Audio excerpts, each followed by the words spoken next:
Hello, everybody. Alright, so I already did the Canelo vs. Charlo prediction, but there are a couple of more fights on the undercard I want to talk about, and yeah. So, first of them is Yordenis Ugas versus Mario Barrios. Yes, this is a really quite good fight. However, Ugas hasn't had a fight since last year, and in his last fight he was stopped for the first time against Errol Spence, but it was because his eye got injured. Yeah, so eye injuries can be really hard to bounce back from, and this will be a really tough test for Yordenis Sugas, I think. And when it comes to Mario Barrios, he's only lost to the really the best. I mean, Gervonta Davis and Keith Thurman. So he's a solid fighter, of course, no doubt. Yeah, I mean, yeah, both guys have held like titles before, briefly. However, both have been WBA champions at 140 for Barrios and 47 for Ugas. And this time they are fighting for the interim WBC welterweight title. So yeah, I mean Barrios is slightly taller and all that, but he's coming up from 140. Yeah, so we don't know really how that will affect his power and all that, and his stamina. We'll see. But I think he's 9 years younger than Ugas, who is 37 now, and at the end, of his best years, of course, at his last leg, as they say. I think Ugas is technically the better fighter. I mean, he's more clever and technically sound, definitely. However, when it comes to punching power, they're about equal, I would say. Perhaps there's even a slight, I don't know, a slight, I would say, advantage for Bar. Well, maybe not. Barrios, he could punch at 140, but this is 147 on second thought, So, yeah. And, yeah, so, whoever wins this fight, he will be, slated to face Terence Crawford if he doesn't move up in the meantime to 154. But anyway, if not, then they will fight. I mean, maybe Errol Spence, or actually there are also talks about him moving up. But anyway, for not yet, probably not right now. But anyway, I expect a really good fight, a true war, and both guys are known, to be willing to mix it up. Ugas is a Cuban school boxer. He still, likes a good fight and will bring it on. The only question marks are, his inactivity now. He has been inactive for that is like 1 year, 5 months, 17 months. So also coming back from that injury, that loss.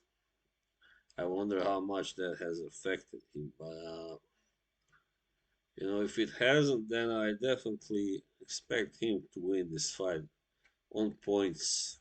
You know, because I don't think he's, I mean, only Gervonta Davis has so far stopped Barrios, but that was in the 11th round also.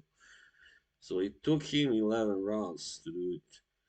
I mean, Ugas is a bigger guy, of course, than Gervonta Davis, but he doesn't have his, punching precision ability still, despite all that. So Ugas, beat Manny Pacquiao by applying constant aggression and not letting him dictate the pace. So if he manages to establish his rhythm and not doesn't let Barrios, dictate the pace, and he wins definitely. But if Barrios gets to dictate the pace and draws him in, a war of exchanges, then who knows what can happen. Barrios can win definitely because that's how he wins usually. So yeah, but I think it will be hard fight for both guys definitely. So yeah, there you go. I don't know if anybody can stop anybody here. But I wouldn't really bet on it really. I mean, unless Ugas really turns out to be really damaged, then he can get stopped, of course, late or something.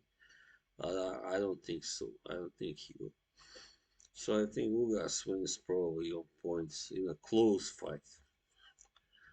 All right, and then second fight we have a young new uh, hope called Jesus Ramos, who is fighting Erickson Lubin at 154. All right, so that fight is a really good one. Looking forward to it. And yeah, both guys can punch, but I guess Lubin is slightly more of a puncher, maybe. I don't know. So yeah, he is, I guess. But still, again,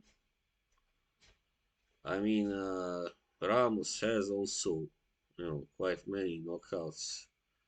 I mean, 16 KOs of 20 wins. He's unbeaten. He also beat uh, Brian Mendoza, who is so far the only guy who beat Sebastian Fundora, actually also by a knockout. So, and Ramos got almost a shutout against him.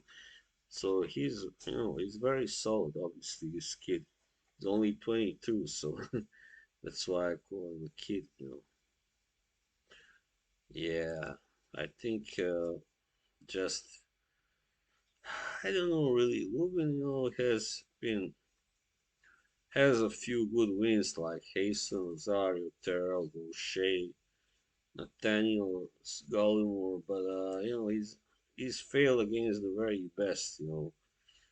But still, he was a little unlucky, you might say, against Canelo-Charlo. Didn't expect, him to possess that kind of power. And Fundora, that was a true war. He put Fundora down also, and yeah. So I think this time he knows he has to win this fight pretty much, or else he's pretty much back to the drawing board. While Ramos, this is also a big like crossroads fight for him. If he wins this, then he will be getting even bigger fights in future. I mean, the 154 division is now pretty exciting and open now. I mean, if Canelo-Charlo should not return to it, which is very well possible, especially if he beats Canelo, then you got pretty much a wide open division with Team Two, for instance, being the next candidate to rule it.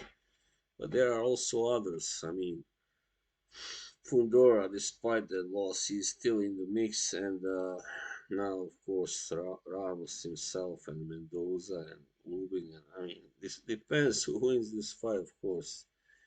But anyway, I think, yeah, I talked to my friend about this, Joshua Brewer. Hello, and he was like, he was favoring Ramos to win, but I haven't seen Ramos yet fight, so I can't really say.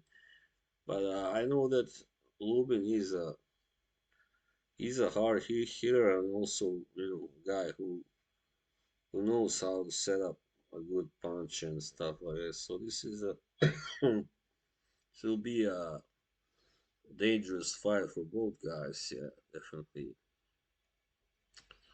So I'm a little bit divided. I mean, on one side, on one hand, Ramos looks very good so far, but on the other, you got Lubin and his quest, for world title, and if you want it bad enough, eventually you get it. So yeah, I don't know. I still have to kind of, I don't know, maybe lean a little bit more towards Lubin, even though I can see Ramos winning as well. Yeah. So I'm a little bit divided, but still I think Lubin, being more experienced and all that, can be the decisive factor, definitely. And him having the power to end the fight suddenly also or quickly, that can also be a decisive factor. So yeah, I think I have to go with Lubin, but as I said, I'm a little bit divided. But yeah, Lubin should win. I mean, may win this. I don't know if he will stop Ramos or not. Maybe, but I think he will likely come out of it as the winner. But of course, Ramos can win as well. Also, this depends whether it goes the distance and how close whose side the judges will be on. you know, yeah. I think they tend to favor sometimes the younger, like unbeaten, guys, promising guys. So yeah, kućeš ti. So yeah, there you have it. I mean, if the fight goes the distance, then I think maybe Ramos will win. But if not, then Lubin wins. All right.